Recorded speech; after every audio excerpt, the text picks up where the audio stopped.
Algumas pessoas me perguntaram sobre livros, sugestões de livro, onde encontrar mais informação, né? Eu sempre brinco que a Bíblia é o seu principal livro, né? Lá você vai encontrar. Mas se você quer opinião de algumas pessoas sobre o que a Bíblia diz, vou dividir aqui com vocês alguns, se você quiser tirar uma foto, se você tiver interesse. São alguns livros que eu recomendo para você. Todos são bons, têm pontos de vista diferentes, abordagens diferentes. Posso mudar? Nós temos ainda esses dois ainda também aqui em português. O do Dr. Martin é uma biblioteca, é um livro assim, se você quiser estudar mesmo, vale a pena. John Stott é bem legal, é o que dá o título à aula da gente, né? Contra a Cultura. É um livro bem, de uma abordagem bem fácil. Se você tem chance de ler em outro idioma, eu gosto muito dos comentários do MacArthur a respeito. O do lado esquerdo seu, ele é uma série de comentários. Esse aqui aborda do capítulo 1 ao capítulo 7 de Mateus. E ao lado direito é especialmente ou especificamente sobre as bem-aventuranças. E ainda, Pentecostes, eu tenho esse exemplar só em espanhol. Desculpe, eu não sei se tem de outra forma. Esse aqui eu ganhei, é muito bom.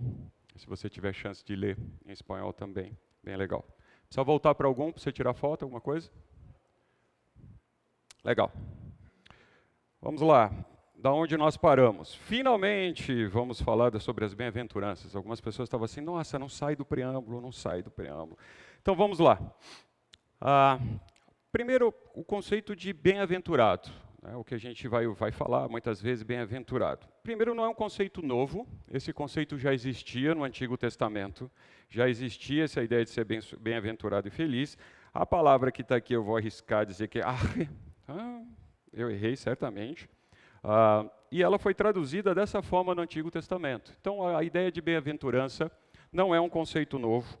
Ela aparece aqui cerca de 64 vezes. Deixa eu diminuir isso aqui. Ela aparece aqui cerca de 64 vezes no Antigo Testamento. Você vai encontrar, se você pesquisar, essa palavra. No Novo Testamento ela também aparece, é uma palavra muito mais conhecida, a palavra Macários. Ela aparece cerca de 50 vezes no Antigo Testamento. E a maior parte da tradução dela, como você vai ver, é de ser bem-aventurado ou feliz. Ok? Então, eu preciso levar você a pensar que o que o Senhor Jesus estava dizendo, então, como a gente tem visto isso várias vezes, não era novidade, os conceitos não eram novos, as aplicações sim. Então, as pessoas, quando ele falava bem-aventurado feliz, não era algo novo. O judeu sabia, já conhecia, já tinha esse conceito interno, por isso o Senhor Jesus podia claramente falar e as pessoas entenderem. Estou insistindo nisso, elas podiam discordar, mas elas entendiam o que o Senhor Jesus falava. Ele não falava em língua ou expressões em que eles não entendiam. Mas o meu desafio é para nós aqui hoje. O que você entende de felicidade, ou o que você precisa para ser feliz? O que nós precisamos para ser feliz? Eu só estou na igreja, né? Então aquela resposta básica, nada, né? Já aceitei e tal. Parece aquela piadinha da escola bíblica de crianças, que você conhece, né? É velha. O que é que tem orelhinha pontuda, rabinho fofinho, é branquinho, tem olhinho vermelho? Professor, parece um coelho, mas a resposta é Jesus, né? Então, não é o fato da gente estar aqui nesse contexto, é que você precisa limitar a sua resposta à sua mente. Então, vou repetir a pergunta. O que é preciso para ser feliz? Barriga cheia. Muito bem. Falando em barriga cheia, notem, alguma coisa mais saudável aqui. Mesmo sem haver nenhuma participação especial, eu preciso lhe ceder uma maçã, assim não lhe dou mais doce. Você tem uma coisa saudável, certo? Então, combinado? Querido, você quer uma maçã ou um bombom? Então, eu não vou jogar, você precisa vir buscar. Vou deixar por aqui. A maçã não vai dar certo se eu arremessar, né? Imagina, agradeço o patrocínio aqui. Vamos em frente. Então ele disse sim, barriga cheia, comida. Sim, quando a gente está com fome, eu conheço muitas pessoas que ficam mal-humoradas. Eu poderia alistar algumas delas aqui que eu conheço. Você sabe que está mal-humorado porque está com fome. É verdade. O que mais? Comida. Então se você encheu a pança, você está feliz. O que mais? Aceitar a si próprio do jeito que você é. Entendi. Quer dizer, eu me aceito, eu estou resolvido, eu sou feliz. Desculpa, eu ia falar dane-se os outros, é pecado falar dane-se os outros? Acho que não, né? Exploda-se os outros, ou não me importo com os outros, o melhor vocabulário, né? Para não chocar os irmãos. O que mais? Perdão? Conta paga. Nossa, aquela coisa que sempre atrasa, quer dizer, que não atrasa são os boletos, né? A gente atrasa para tudo, mas boleto é algo que nunca atrasa, não é verdade? Verdade, contas pagas, área de finanças em dia, então, se eu puder fazer algo mais abrangente, estou com dinheiro, bolso, barriga cheia, bolso cheio. Sou o que sou, estou resolvido comigo, estou feliz. Vamos pensar um pouquinho qual é o conceito de felicidade que as pessoas tinham à época. O público do Senhor Jesus tinha qual o conceito de felicidade? Né?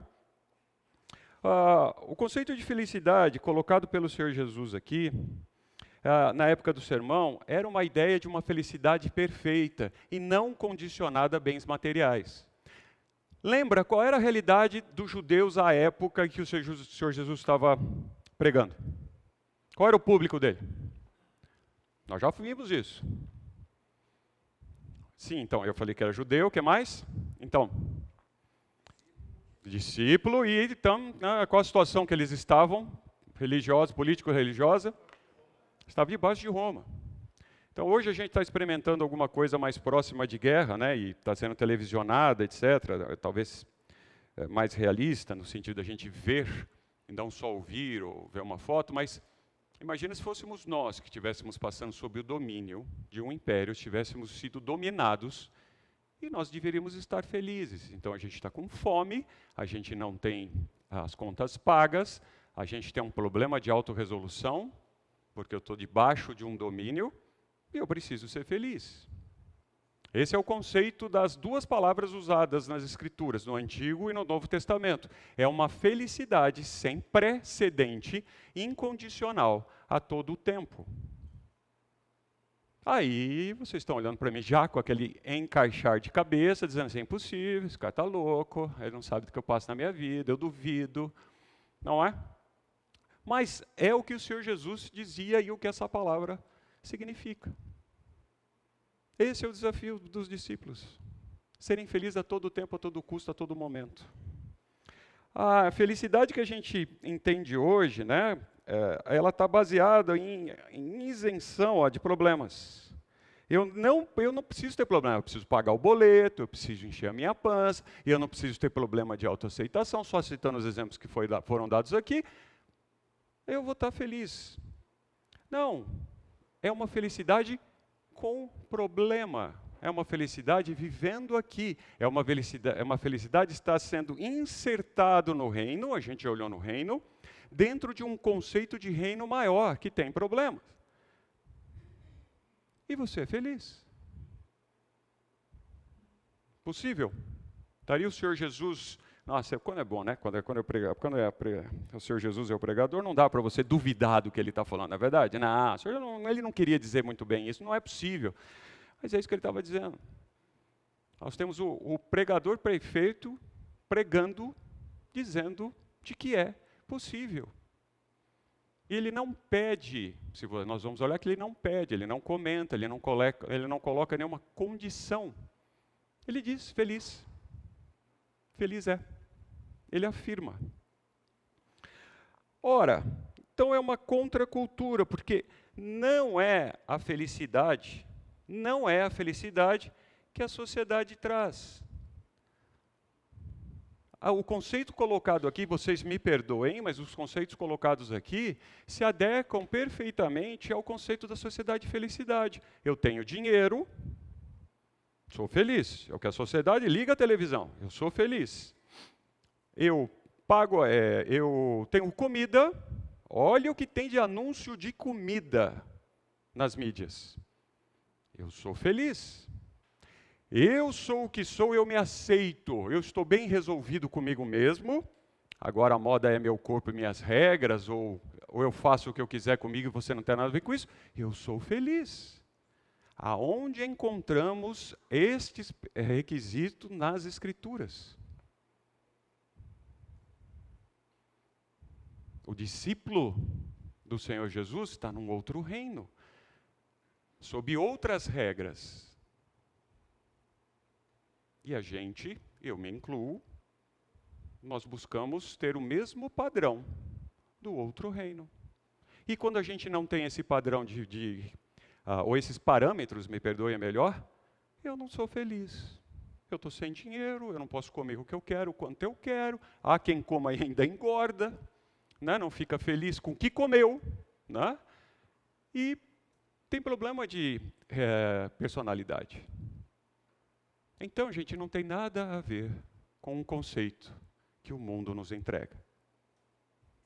Por isso que a aula tem lá como logotipo da aula, como tema, uma seta contrária. Ou como o livro do Stott, é uma contracultura. Nós estamos de maneira contrária. Outra observação que eu sempre coloco aqui nos meus estudos, né, lembrando que isso aqui são notas de estudo, o Senhor Jesus afirma que é feliz aquele que não tem. Opa, mas não é possível. Como é que eu vou ser feliz sem ter? O Senhor Jesus diz que quem não tem é feliz. Vão ser as marcas que nós vamos ver durante as bem-aventuranças, capítulo 5, e no 6 e 7, é como exemplos de como viver as bem-aventuranças. A gente pode parar no capítulo 5. É quem não tem. Não é uma felicidade condicionada a elementos da vida, ou momentos. Hoje eu acordei tão feliz. Não sei. Ou alguém acorda feliz e fala, o que foi? Viu o passarinho? Ou coisa desse tipo, não tem uma expressão assim? Viu o passarinho azul, verde, sei lá que cor que é? Nossa, tem gente que fica bravo quando alguém acorda feliz, né? Detesto ver fulano de manhã porque está sempre feliz. Então a gente tem problema com a felicidade. E ela está condenada a alguma coisa. Então, olha só que interessante. O Senhor Jesus diz que não ter é ser feliz. É contra a cultura. Ele estava dizendo isso para aquele público. Lembra? O público estava com um problema de comida, estava debaixo de império. Eles não podiam, eles tinham limitações para a religião deles. Eles podiam, sim, ter a religião, prestar o culto, etc. Tal, mas eles tinham limitações para isso acontecer. Eles estavam debaixo do momento. E eles tinham que ser felizes. Então é com essa perspectiva que nós temos que seguir. Aí outra palavra muito importante é essa palavra beatitude, que dá origem à bem-aventurança. Eu preciso que você lembre que esse conceito, ele vem do latim, nesse caso, essa expressão, ela vem do latim. Então ela não vem do grego, ela não vem do hebraico. A gente importou do latim. E significa, aí sim, tá bom, o básico, bem-aventurado, mas se você fala latim, você pode usar essa expressão como abençoado, como feliz, rico ou ainda santo. Então, quando a gente fala bem-aventurado, bem-aventurado, em que sentido mesmo que nós estamos olhando? Pode ser uma pessoa rica, ele é bem-aventurado. O latim nos empresta essa ideia. Então, tem que tomar cuidado quando você usa a expressão. Algumas traduções modernas ainda trazem assim, né, que o cara é feliz ou é abençoado. Eu, particularmente, não gosto. É uma troca ruim do significado original do latim. Se você for pegar obras em latim e que usam essa palavra, eles não ficam com essa ideia somente. Mas a gente usa, transliterou ou traduziu para o português como uma ideia apenas de abençoado. Aí, se você é mais velho como eu, você vai lembrar que existe uma coisa que a gente não ouve muito, que são os beatos. Lembra? Ela é uma beata, um beato. A gente não ouve muito mais isso hoje, né? Para o pessoal mais novo, aí está saindo poeira da minha boca, na verdade? Então, eles nunca ouviram falar nisso. Mas qual era o sinônimo de beato? Uma pessoa enclasulada, quietinha, normalmente cabeça baixa, vestida de uma roupa sem cor, poderia ser totalmente branca, estou tentando lembrar, ou totalmente negra, escura, preta. E ela, não tenho nada, é um beato. Não é essa a ideia. Okay? A Igreja Católica usou a expressão de beato para isso. Ela estragou também o conceito da palavra beato. No discurso do Senhor Jesus que nós vamos ver, note, ele usa a palavra felicidade relacionada à santidade. Está começando a fazer um pouco de sentido, porque até agora você falou que não é essa felicidade aí. Mas você não deu a dica qualquer. Então, a primeira dica. A felicidade está relacionada à santidade. Olha que interessante. João 13:17. Ora, se sabeis essas coisas, então tem um pré-requisito. Bem-aventurados sois porque praticades. Então tem isso também, eu preciso fazer alguma coisa. Então eu sou bem-aventurado, sois se as praticardes. Agora tem um negócio aqui que é, se sabeis essas coisas. Então a gente lê o versículo, mas a gente não vai atrás. Que coisas são essas? Do que ele está falando? Sim, você pode pegar o contexto acima do versículo. Estou extraindo apenas um versículo de um contexto.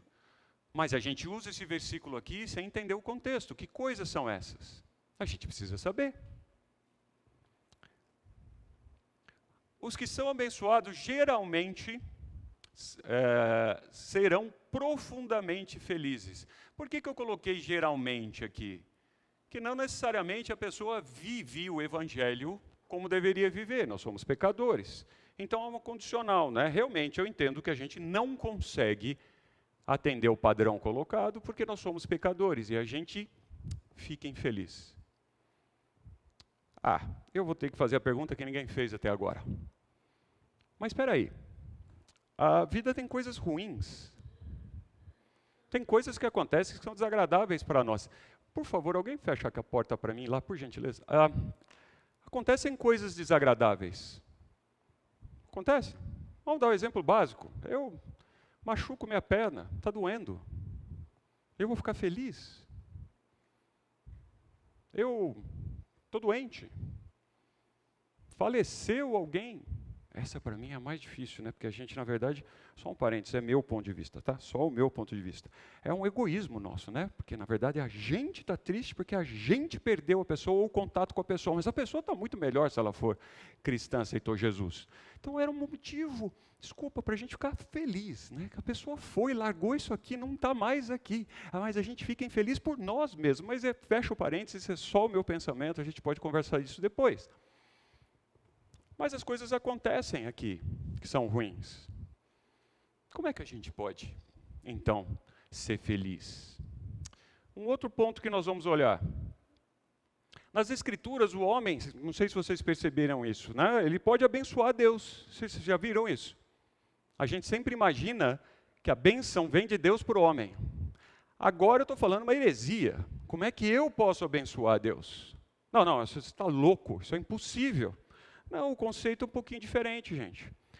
A ideia de ser abençoado significa, fundamentalmente, ser aprovado, passar na prova.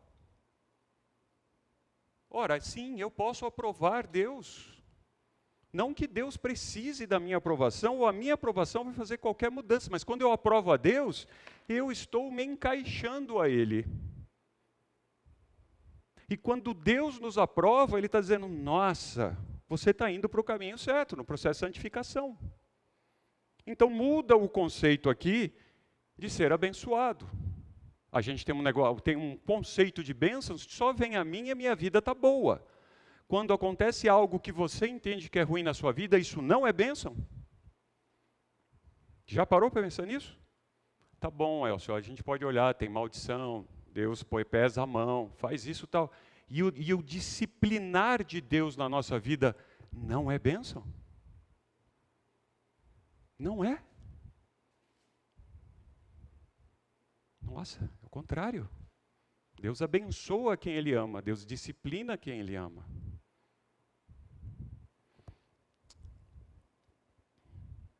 Qual o maior grau de felicidade que nós podemos ter? Eu aprendi que é ser aprovado por Deus. Então o padrão muda. Né? Então se eu fizesse a pergunta agora inicial, né, o que a gente precisa para ser feliz, etc., note que a resposta não surgiu. Pelo menos se você sabia, você não dividiu com a gente. Mas é a aprovação de Deus. Se eu tiver aprovado por Deus, tem um negócio aqui que chama carimbo, né? Também acho que os mais jovens não têm um pouco de dificuldade com esse negócio de carimbo. Eu ia pôr um selo ainda de anel, aí ia piorar. Então eu pus um carimbo. Quer dizer, aprovado. Não tem como discutir. Quando a gente recebia um carimbo, estava carimbado. E qual é o carimbo de aprovação? Ser aprovado por Deus. Agora, o que Deus espera de nós, o que Deus está fazendo comigo, onde eu estou sendo usado por Deus no reino dele, pouco importa. Eu preciso ser aprovado por Deus. Eu tenho consciência de aprovação de Deus, eu estou feliz. 100% do tempo. Não me importa que condições tenhamos. Eu sou feliz. Mas o nosso coração pecaminoso condiciona a nossa felicidade contra a busca de uma aprovação genuína do nosso Deus. Aí dá problema, não é, queridos? Eu estou falando para eu ouvir. Eu não sou diferente de vocês. Esse é o conceito que o Senhor Jesus está dizendo. Nós estamos dentro de um reino. E esse reino, nós temos que buscar a aprovação do rei. Se o rei nos aprova, eu estou feliz dentro do reino. Eu tenho as benesses do rei. Faz mais sentido agora? Mas a gente naturalmente, por natureza, não parte para esse caminho. Antes de eu mudar um pouquinho de assunto, traumas, angústias. Realmente está tudo bem? Eu achei que esse momento era assim, nossa, não é, vamos fazer. Está tudo certo mesmo?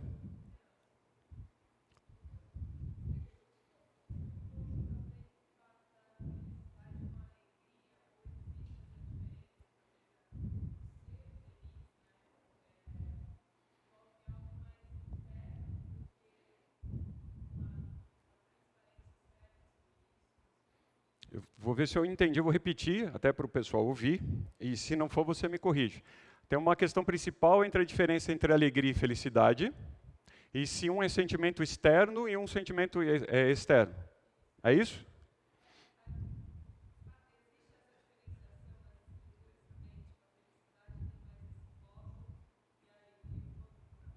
Entendi. Eu entendo que sim. A alegria é uma manifestação mais efêmera de um sentimento interno. Por exemplo, eu vou dar um contra-exemplo para ver se ilustra.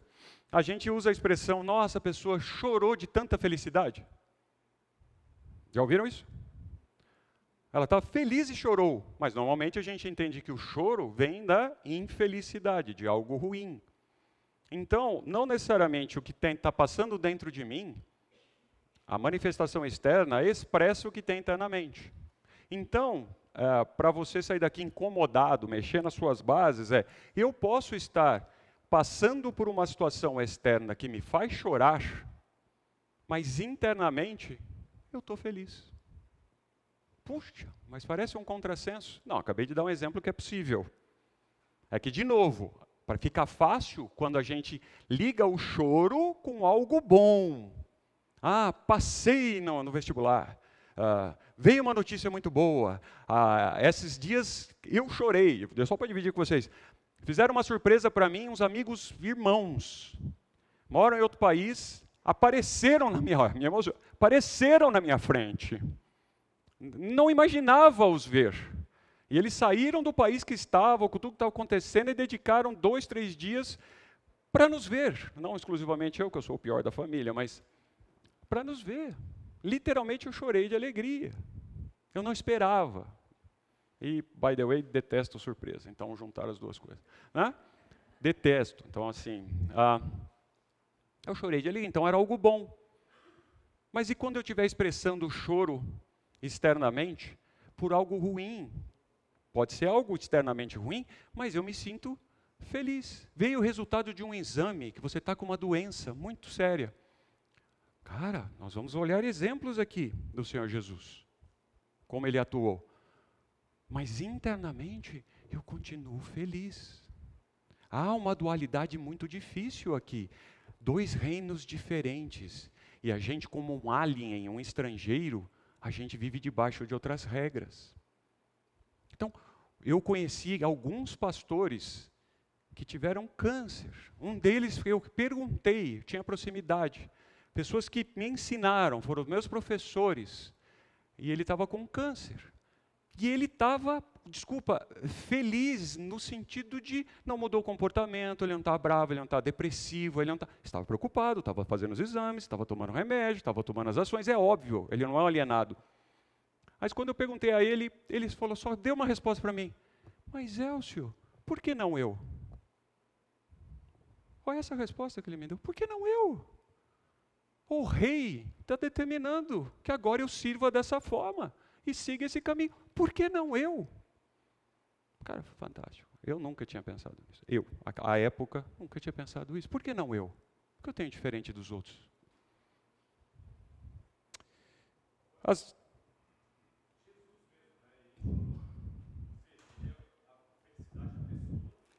Então, esse é o momento que o bombom faz calar, porque a maçã, eu já entrego a maçã, porque já vem em seguida, ok? Então, assim, por favor, não mexam nos meus slides para dar spoiler, assim, estraga, sabe, o raciocínio, estava tão empolgado, agora, não, mas você está certo, nós vamos olhar a reação do Senhor Jesus, né? Vou dar 3 exemplos aqui que o Senhor Jesus chorou. Então, o pregador chorou.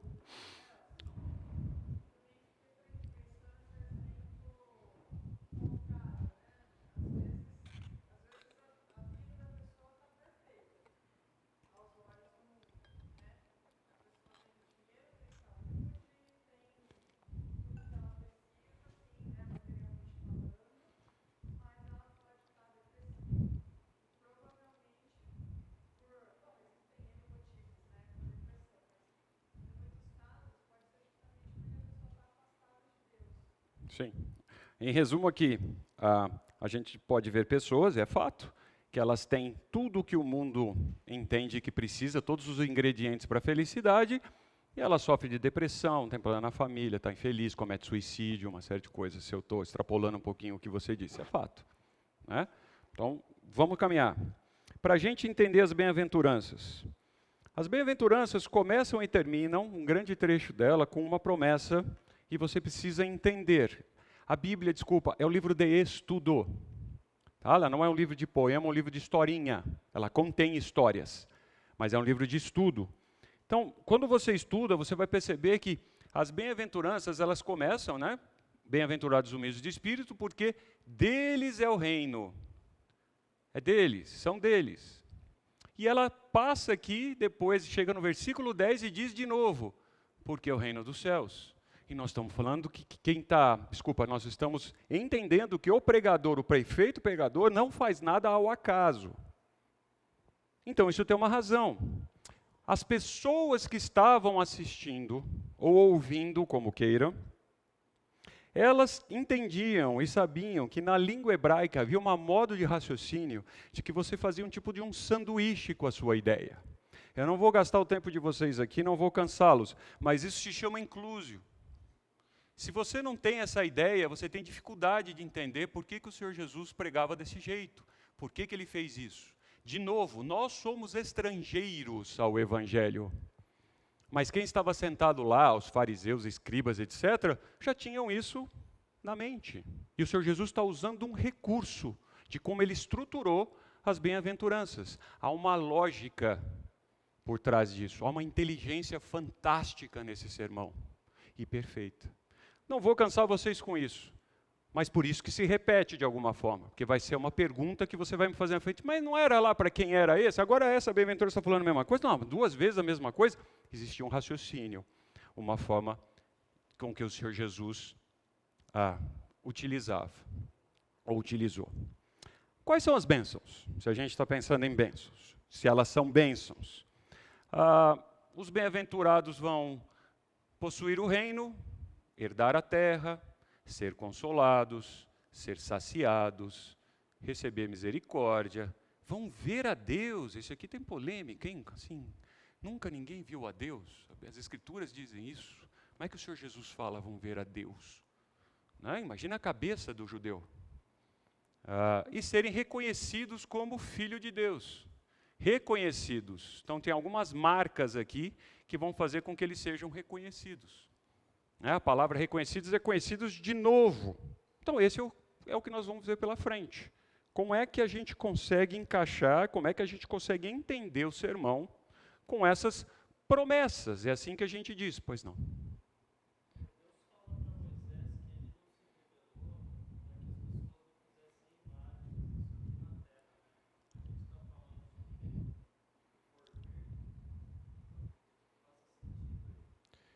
Além de fazer imagem, aí a gente pode falar disso, vai falar mais para frente, eu entendo que o Senhor Deus, na Trindade, Deus Pai, Filho e Espírito Santo, nós nunca veremos a Deus Pai.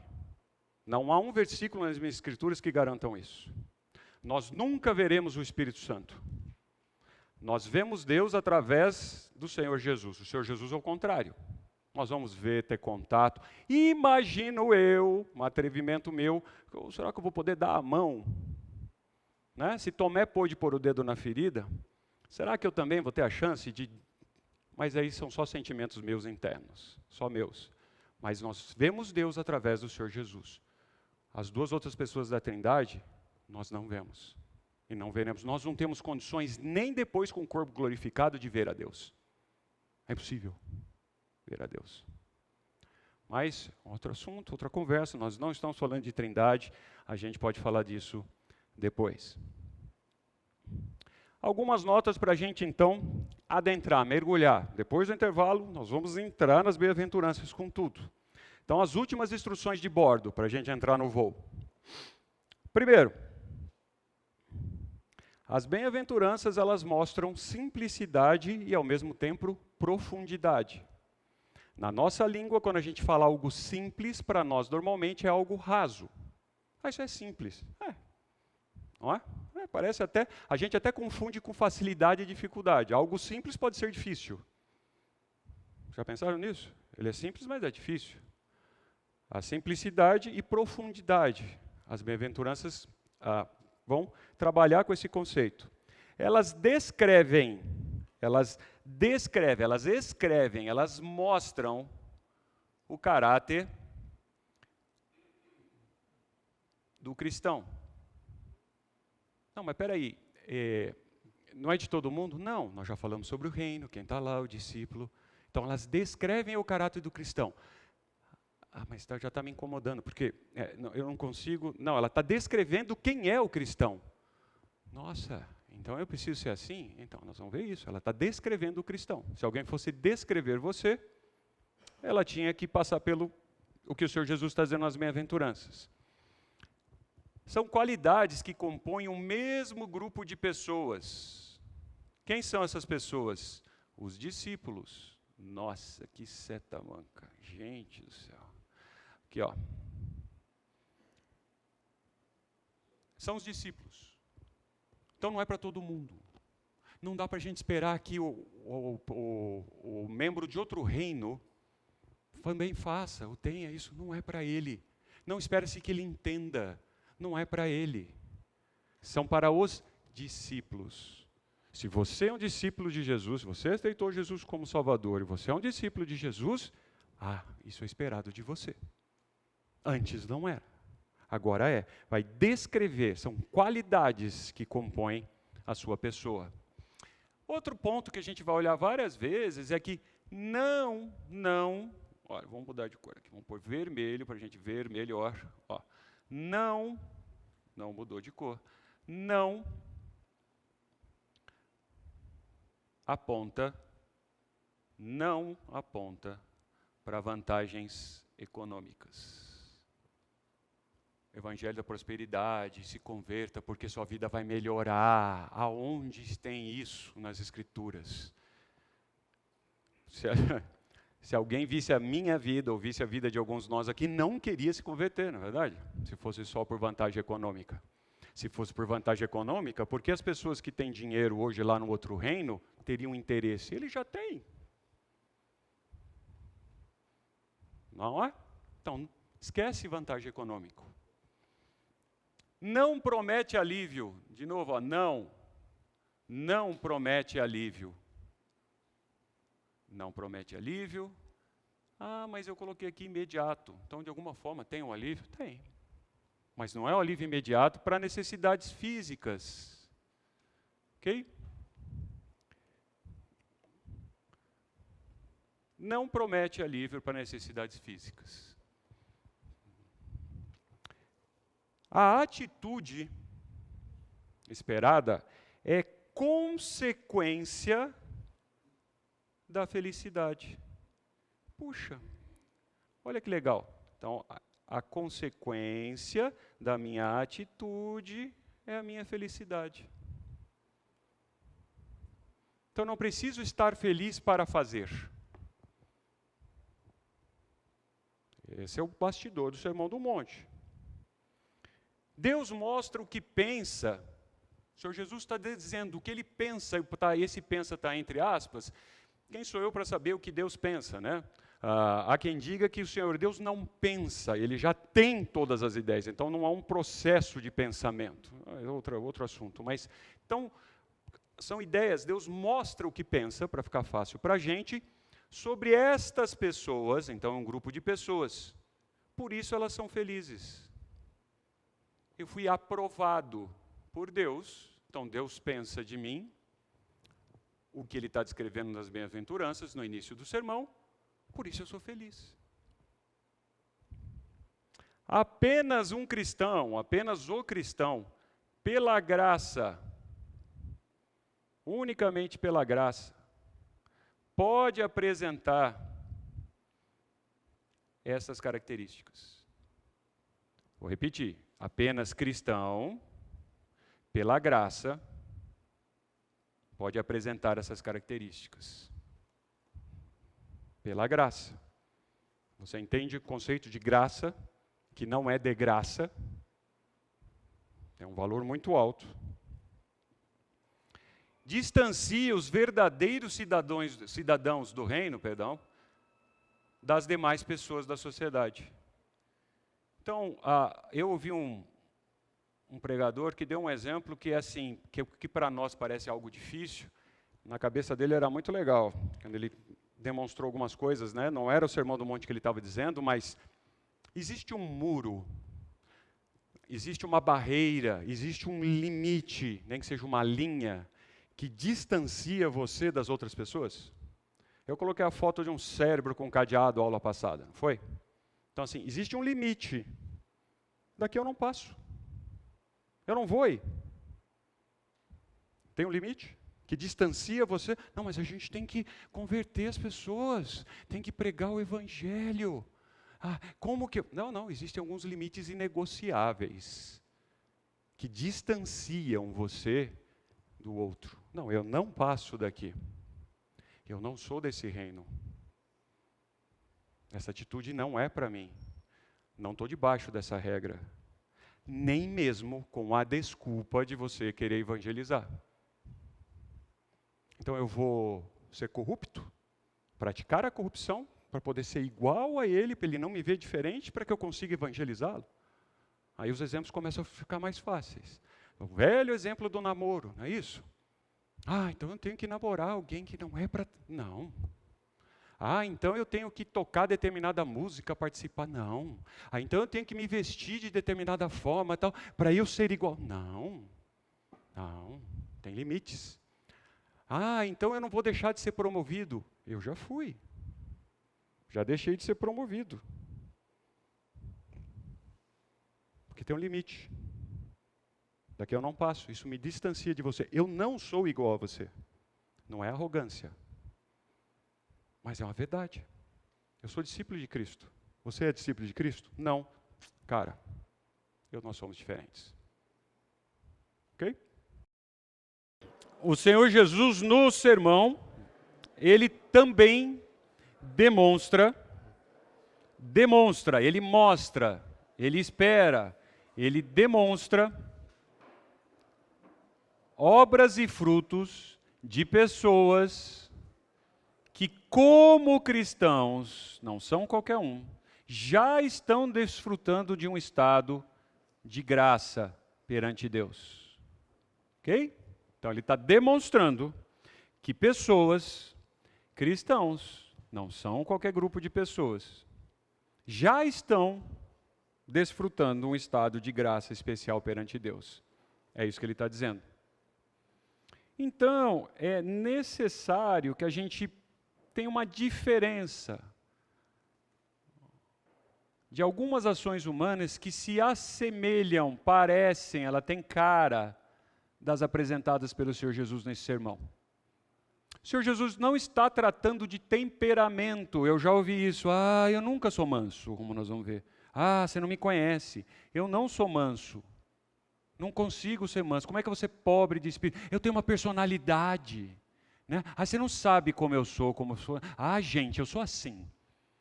Ele não está tratando da sua personalidade, tá bom? Não está.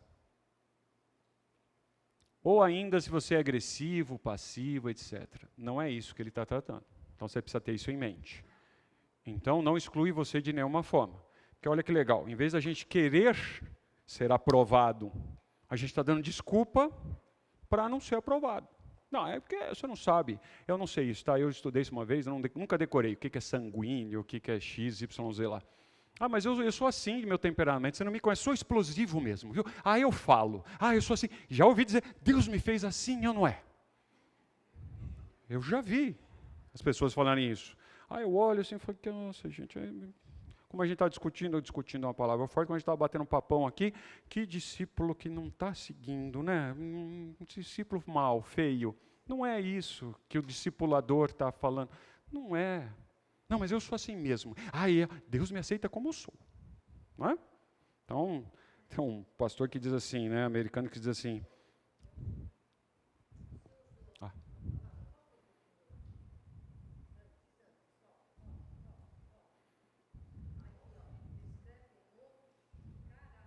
Uhum. Ok. Vamos dar uma limpada aqui. Vale o que a Maria está dizendo. Né? O que a Maria está dizendo é algo que muito bom. Vamos pôr de rosa em homenagem a Maria. O que ela está me dizendo é isso aqui. Caráter. É o caráter. Ela, bombom? Não? Sim? Não quer nada. Eu sou tão orgulhoso, não preciso de nada. Não ganharás nada. Mas é verdade, Maria, muito obrigado. É o caráter. Né? E aí talvez você tenha dificuldade com a ideia e o conceito do que é um caráter. Mas aí eu vou para frente, senão a gente não caminha. Tá? Mas obrigado, Maria. A ideia é o caráter do cristão. Muito obrigado. Vamos lá. Então, para a gente ir para frente, não tem a ver com temperamento, não tem desculpa. Legal? Não tem desculpa para você. Não é como você é, o que você acha que é, etc. A Maria está dizendo que o temperamento é uma área, faz parte do caráter de uma pessoa, o que a gente chama de temperamento. Posso dizer isso então? Então, aprovado pela Maria, podemos seguir. Todo o respeito devido. Vamos lá. Agora, as bem-aventuranças, a que tempo? Né? Para quando? Não, eu já entendi. Você falou um monte de coisa, nunca tinha ouvido assim, não concordo, cara. Mas agora, a que tempo? É para agora e para o futuro? Para os dois, quem disse? Você. Por que para os dois? Porque sim ou é. É um critério, porque sim ou é. Eu já ouvi assim, né? Eu sempre ouvi que é.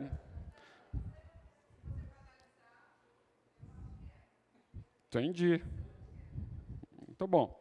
Para que tempo? Para os dois, né? Até porque a plaquinha está mostrando aqui, deu uma grande chance, é verdade. Então, as afirmações do Senhor Jesus nas bem-aventuranças, elas são para o presente e para o futuro, ok? E há quem diga que foi para o passado, porque mesmo antes do Senhor Jesus pregar este sermão, já existiam os salvos em Cristo, que acredito eu, demonstravam as mesmas características aqui apresentadas. Né? Nós já falamos disso. O Senhor Jesus não está colocando mais uma camada em cima da lei, criando novas leis ou pré-requisitos para nada. Ele está reforçando algo que as pessoas já conheciam. Agora, a gente tem esse conceito aqui bem legal, a gente já citou isso em outras aulas, né? Do já e ainda não. Então, isso é bem constante, sim, na vida do cristão agora, do discípulo. A ideia do já e do ainda não é uma coisa assim, pois é, eu tenho o reino, mas ainda não estou no reino. O reino ainda não veio para valer, mas eu já sou do reino. Então, tem um conceito do já e ainda não. Somos chamados, o discípulo, ele é chamado, vou voltar a cor azul aqui, ele é chamado a servir, dar testemunho, proclamar, amar.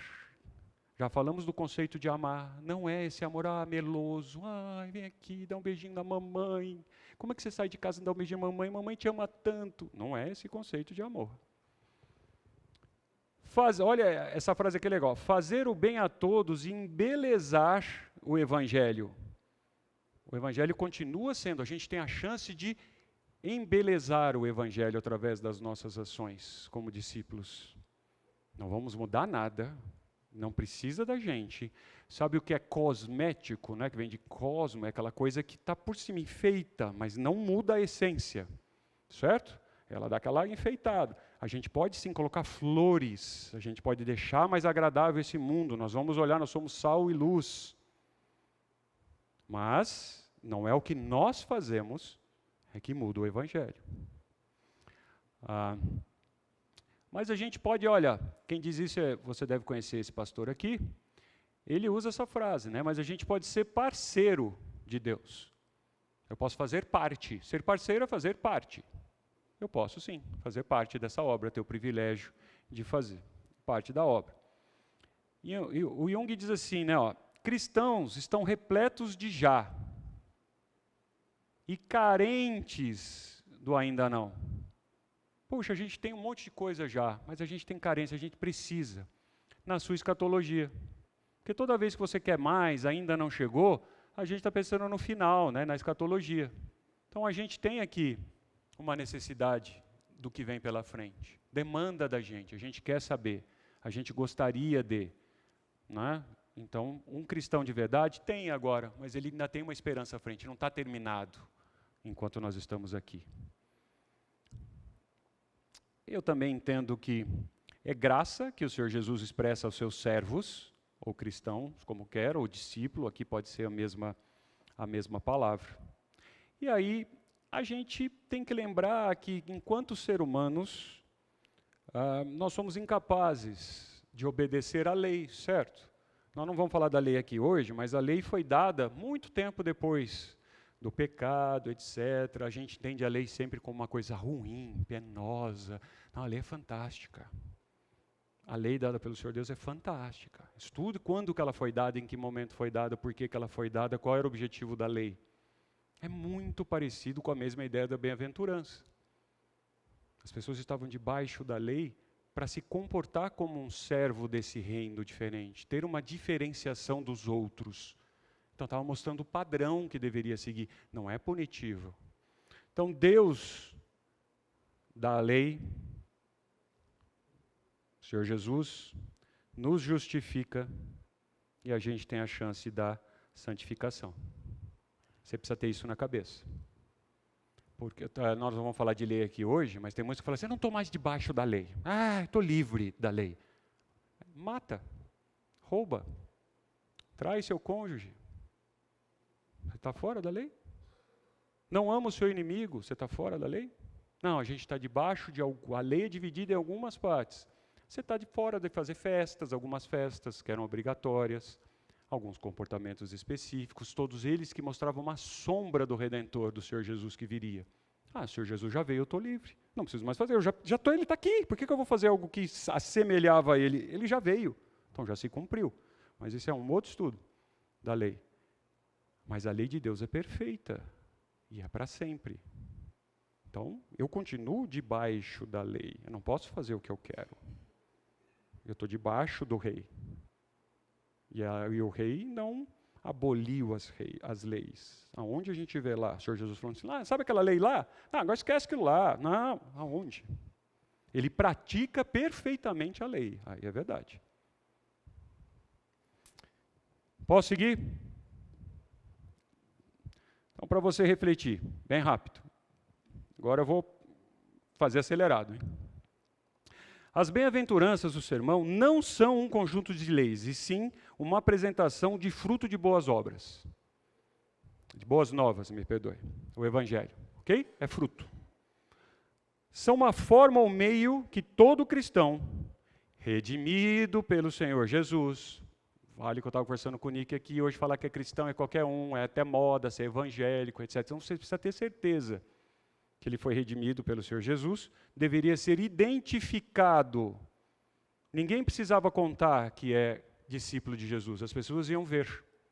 Você é identificado no meio da multidão. Aquele lá, ó, aquele, aquele rapaz, aquela garota, aquele menino, ele é identificado. É um crachá, como se fosse um crachá de identificação, para mostrar quem é você. Todos os salvos por meio do Senhor Jesus devem manifestar todas as atitudes descritas como a bem-aventurança. Então não tem opção, tá bom? Não dá para você escolher. Eu quero aquela, essa, eu sou mais isso, eu sou mais aquilo. Não tem opção.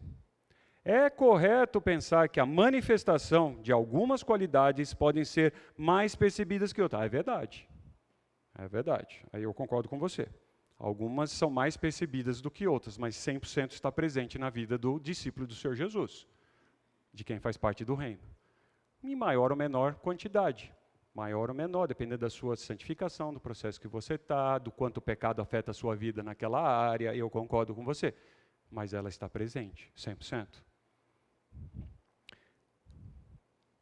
Da mesma forma, é necessário ter mente. Mas não é emoção? Eu estou sentindo hoje. Hoje eu não tem sentimento. Tá? Nós aqui do Ocidente, com a cultura que a gente tem, etc., a gente tem esse negócio do sentido, sentimento. Magoado, não quero hoje. Você viu como a pessoa falou comigo? Me magoou. Não. É mental, é racional. Ok? É assim, aquele público que estava lá tinha pouquíssimo sentimento, em termos emocionais. Eles raciocinavam.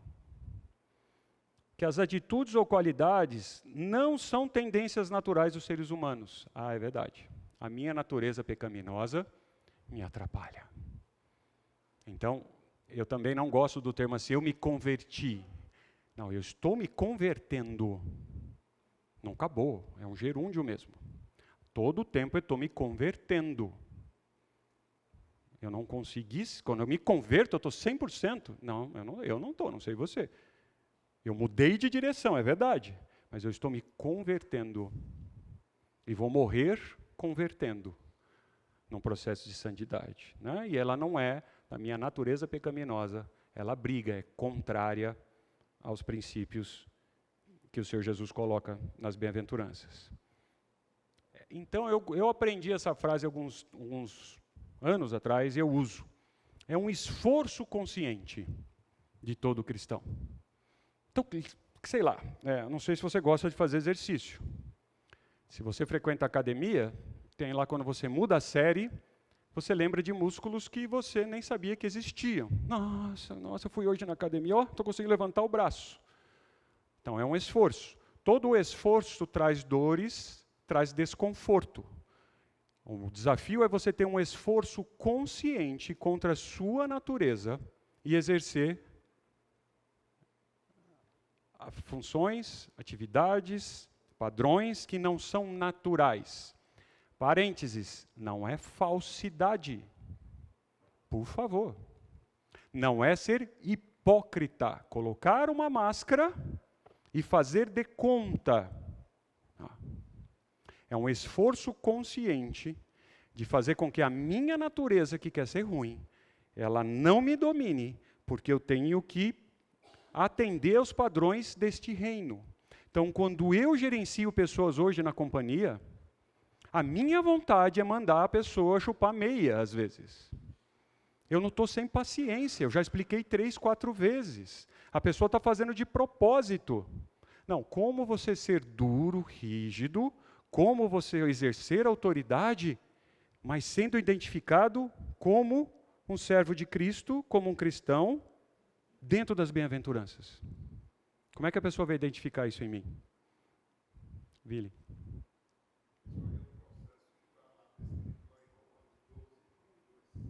Romanos 12, 1 e 2.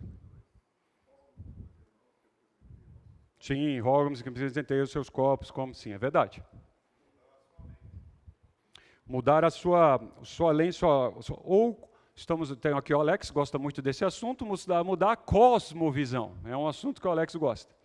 Né? Mudar a cosmovisão. Como é que você enxerga? Com que lentes, com que padrões, com que filtros, com que valores a gente olha o mundo ao nosso redor. Ora, então fazendo esse esforço consciente, é um esforço, cansa, tá? Estou cansado, eu estava me esforçando, que não é natural. Né? Depois você leia sobre hábito. Né? Como é que o ser humano lida com o hábito? Né? Então você tem que mudar um hábito, é difícil mudar hábitos. Então, ele vai ter a aprovação do Senhor Deus, vai ter uma felicidade incomparável, ele vai ter um efeito positivo e temperante na sociedade. Você é temperante onde você mora? De novo, você vai querer levar isso para o lado bom, né? Mas pode ser o tempero ruim. A gente sempre fala temperar, quando eu estou lá as pessoas gostam de mim, quando eu não vou eu sinto falta. Não, pode ser o contrário. Nossa, que bom que ele não veio. Você está temperando do mesmo jeito. Que bom que ele faltou. Ele não vai com a gente. Nossa, que bom, né? É tempero do mesmo jeito, né? Tempero na sociedade. Não tem, ou não ter como alvo a aprovação. Isso aqui, puxa vida. Ou semelhança da sociedade e dos seus padrões de conduta. Então, olha, sociedade, padrões de conduta. Eu vejo o contrário. Por que é que você se veste como se veste? Por que é que você se penteia como penteia?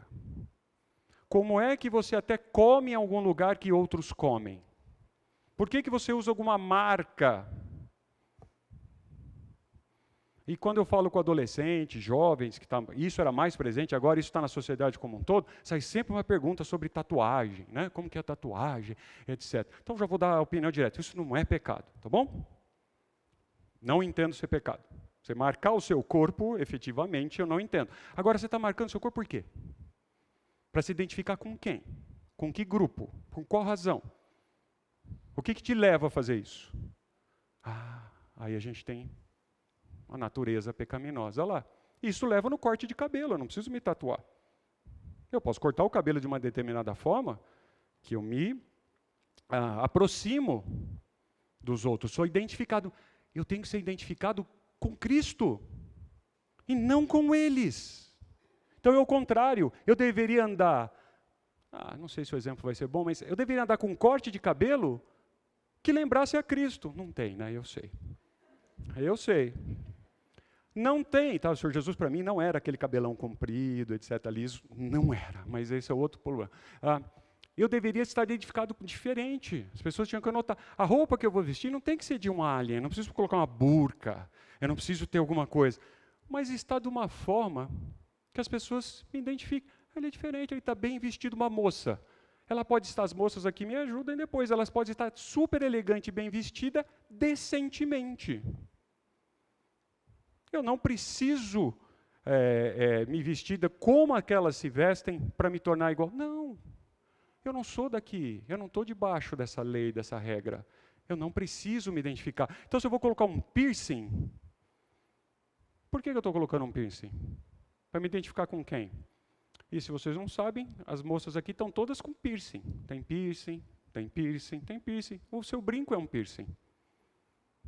Não? Nós temos piercing faz tempo na nossa sociedade. É que se você muda o piercing de lugar, é que te choca. Se você põe no nariz, nossa, né? Você atravessa aqui na orelha, mas você já tem piercing. A nossa sociedade já aceita piercing.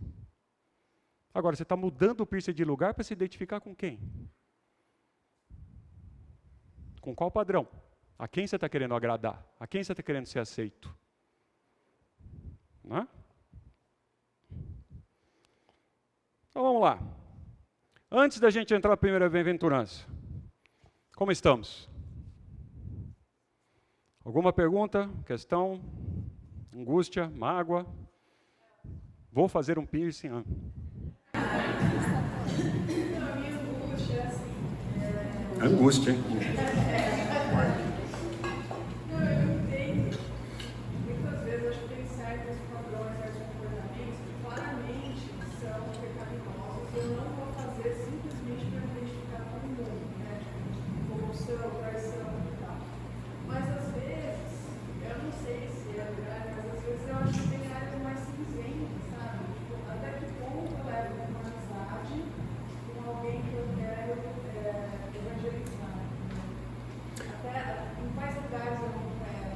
Por exemplo, barzinho do Campo, por exemplo. Então, eu vejo que existe ainda certa controvérsia, existe uma área mais cinzenta. A pergunta é, vou tentar resumir. Quais são as minhas ações que eu ainda consigo estar distinto do grupo, mas no meio do grupo? É uma pergunta pertinente, uma pergunta honesta. Quem me ajuda a responder? Vamos lá, gente, nós estamos aqui. Isso vai depender. Fala alto. Isso vai depender do quanto essa outra amizade vai te influenciar. Você falou um pouco mais cedo na aula. Eu vou fazer isso para poder estar junto com todo mundo e não ser diferente, não ser notado como diferente, ou não. Eu vou, apesar de ser diferente, eu vou lá naquele ambiente, mas eu não vou me deixar praticar tudo que todos fazem. Ali eu continuo sendo diferente. Então, a todo momento você é alguém que destaca e não se deixa. Então, 2 pontos práticos. A pergunta é pertinente, a sua resposta é boa, mas vamos sistematizar. Vamos colocar algo assim. Primeiro, nós não somos chamados para estar fora do mundo. Nós vamos ver isso aqui a todo tempo. É para estar dentro do mundo. Parte da sua resposta já está ali. Você disse também. Agora, como fazer isso? Nós temos limites. Eu tenho limite. Então, eu vou dar exemplos meus. Você nota que eu dou alguns ruins, alguns bons. Às vezes eu acerto. Por exemplo, eu não vejo problema em tomar álcool. É minha opinião. Ok? Agora, eu vejo problema em se deixar dominar pelo álcool. Eu posso falar, a família está aqui, eu nunca fiquei bêbado. Nunca. E eu tomo álcool. Nunca fiquei bêbado. E essa é uma diferença quando eu vou sair. Então, sento à mesa, o pessoal do trabalho, depois em algum lugar, alguma festa, uma comemoração da companhia, eles estão servindo champanhe, etc., já aconteceu. Não, o crente, qual é o problema? Eu estou falando do meu padrão, ok? Você não precisa concordar comigo, eu respeito você. Agora, não é uma dificuldade para mim o álcool. Eu tenho dificuldade em outras áreas, que eu não consigo. O álcool para mim é mais tranquilo. Eu posso tomar, sim, tomo. Posso ir num lugar que não tem álcool, não me faz falta. E as pessoas começam a notar isso. Nossa, você viu o Elcio? Elcio, vai mais aí, cara, vai, é assim mesmo, vai, toma, mais. Cara, estou satisfeito. Por que você não está bebendo? Eu vou dirigir. Cara, uma só. Eu vou dirigir. A lei diz que eu não posso tomar nada. Então, aí a pessoa já nota a diferença. Eu estou lá sentado, etc., sabem que eu estou tomando, naquele momento eu não vou. Porque eu vou dirigir.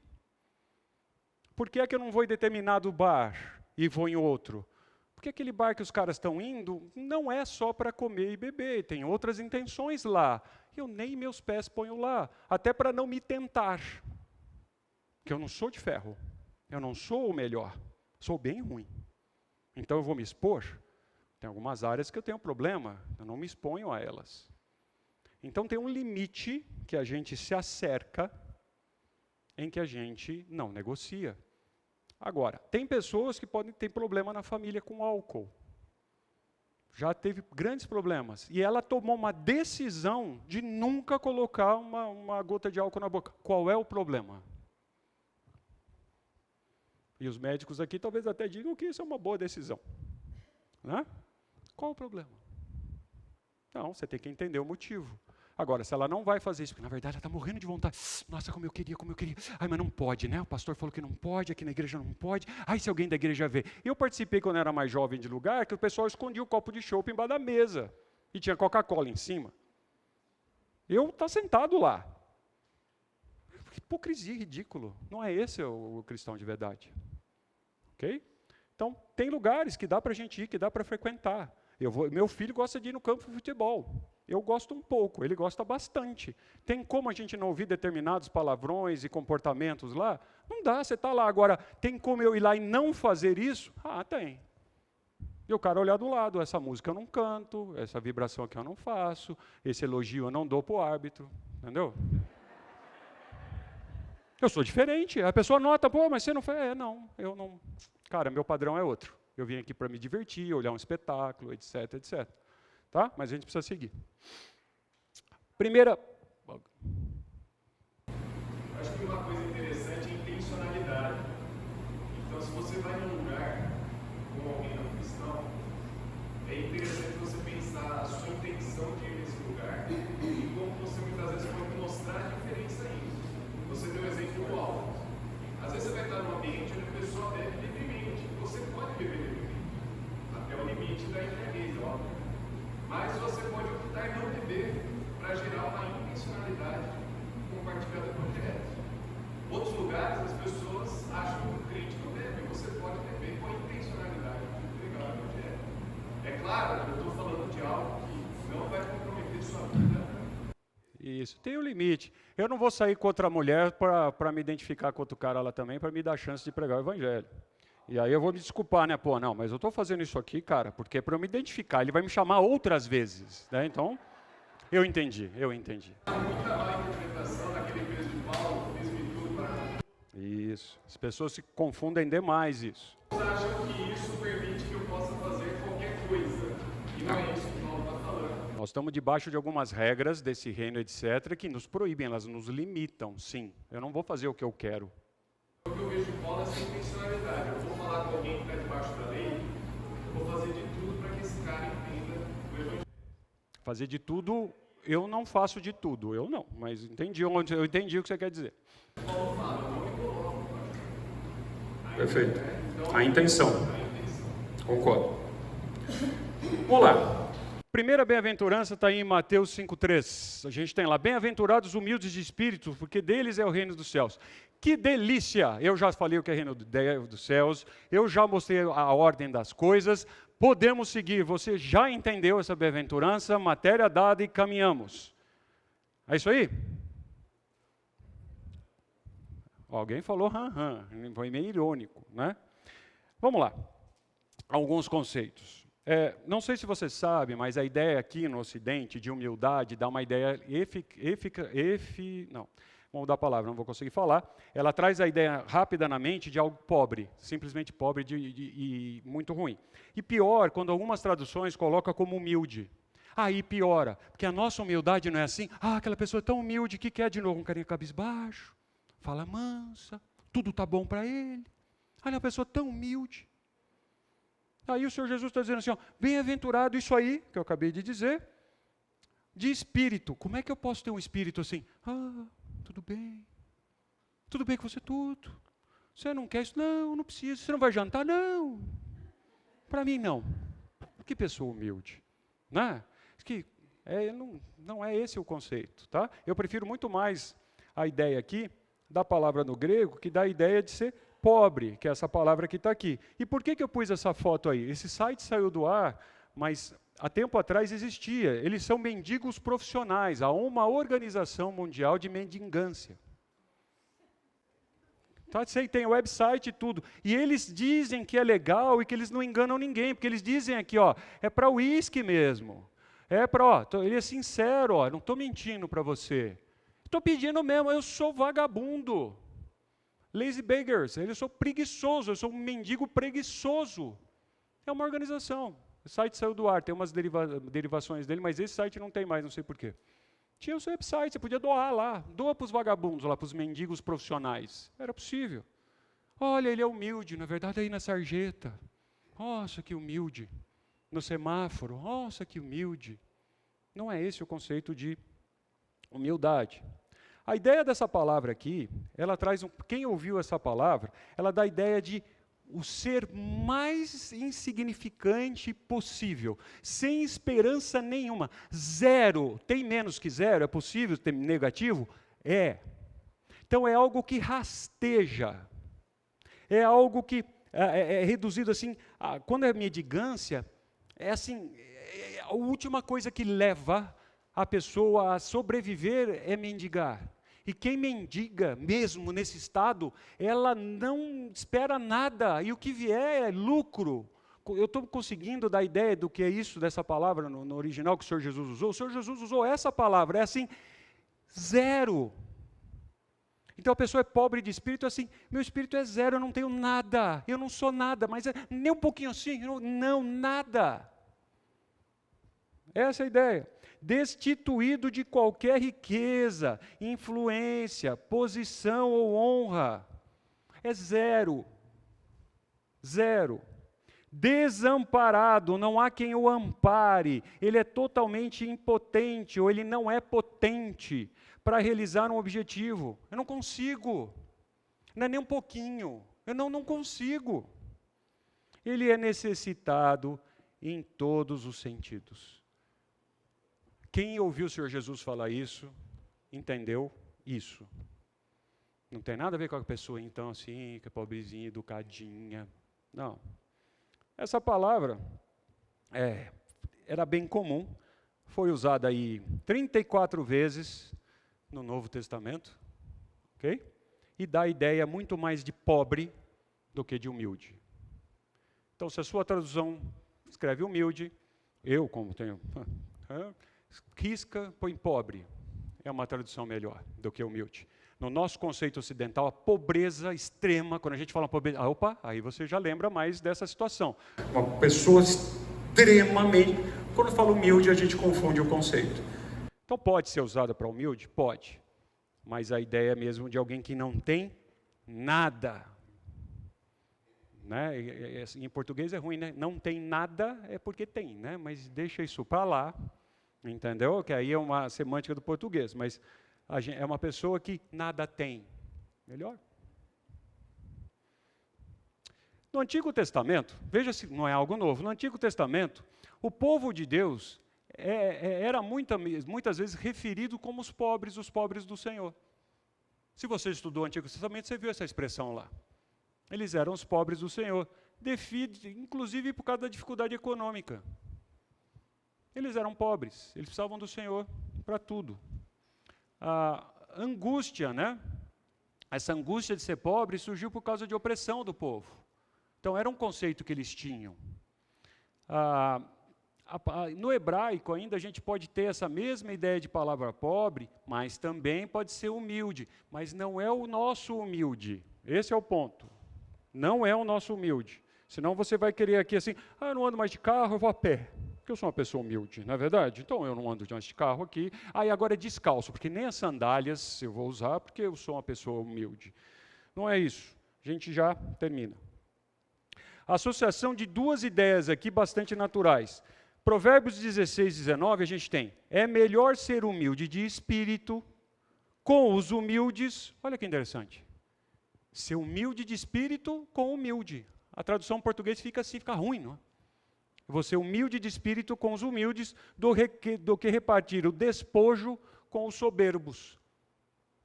Então, era um conceito que eles tinham de humildade de espírito. Isaías, assim diz o alto e sublime, que habita na eternidade, cujo nome é santo. No alto e santo lugar habito. O Senhor Deus está dizendo isso. E também com aquele que é de espírito contrito e humilde. Já está lá. Lembra a história do reino? O Senhor Jesus não está apresentando uma característica nova. Isaías já dizia isso. Quem faz parte do reino? Quem é contrito de espírito e humilde de espírito. O Senhor Jesus não está trazendo um conceito novo. Já estava lá. Isaías de novo. Para este homem olharei, a saber, para aquele que é pobre e contrito de espírito. De novo. E que treme da minha palavra, que tem temor, que tem respeito à palavra. Esse é o humilde. Para a gente terminar, pobreza de espírito, então, o que é? Reconhecimento da sua falência espiritual. Não, o conceito de falência a gente entende. Estou quebrado. Não tem jeito, eu não consigo mais, estou quebrado. Né? Quando a gente está no mundo corporativo, a gente fala assim, estou quebrado. Acabou. Não há mais o que eu fazer, certo? Quebrou. Eu preciso dos outros, eu preciso de ajuda. Acabou. Estou quebrado. Confissão consciente da sua indignidade perante Deus, no sentido de que eu sou indigno.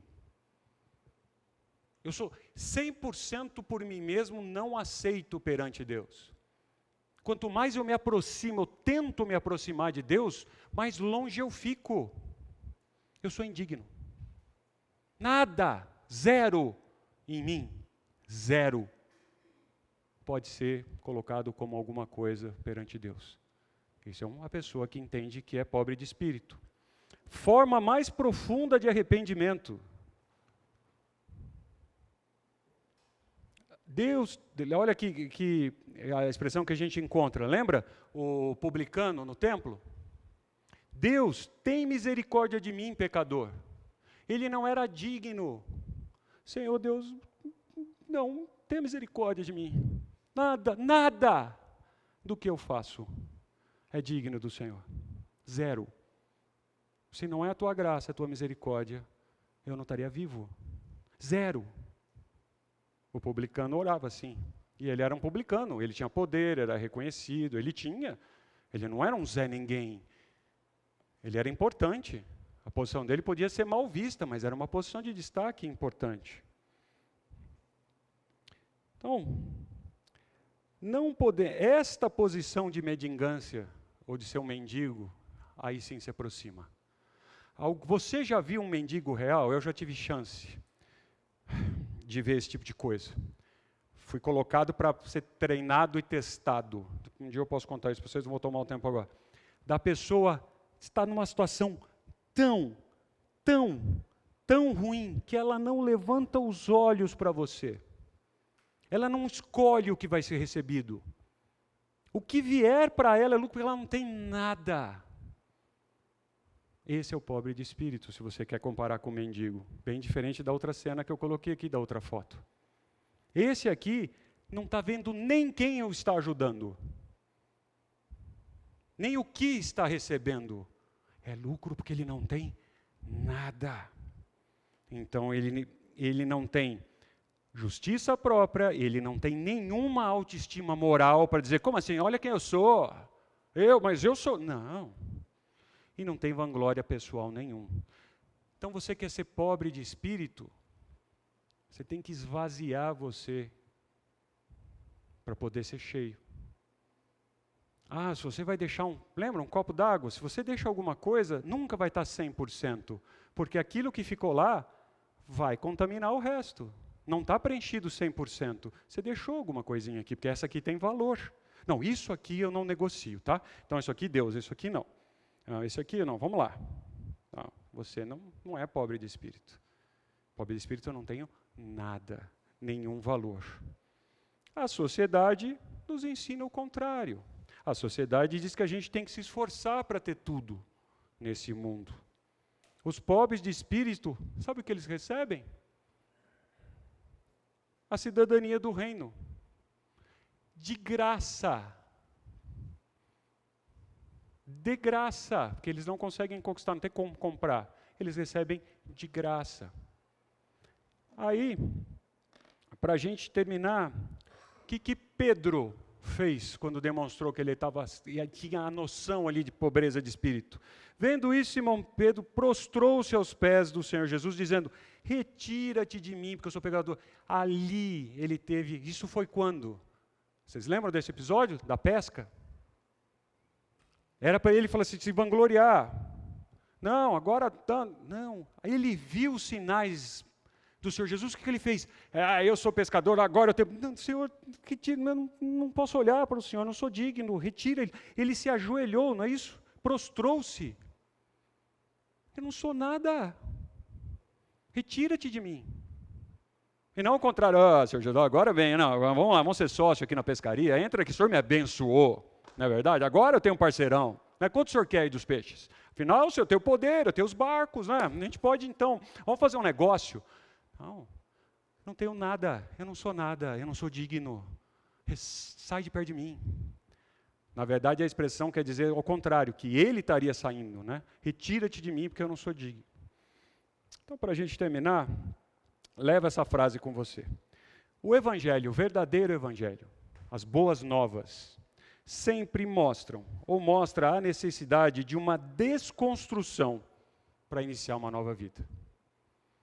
Sim, você chega como está, não fica como está. Tem algumas coisas que não são negociáveis, você precisa se esvaziar e ter um espírito pobre para você pertencer a esse reino.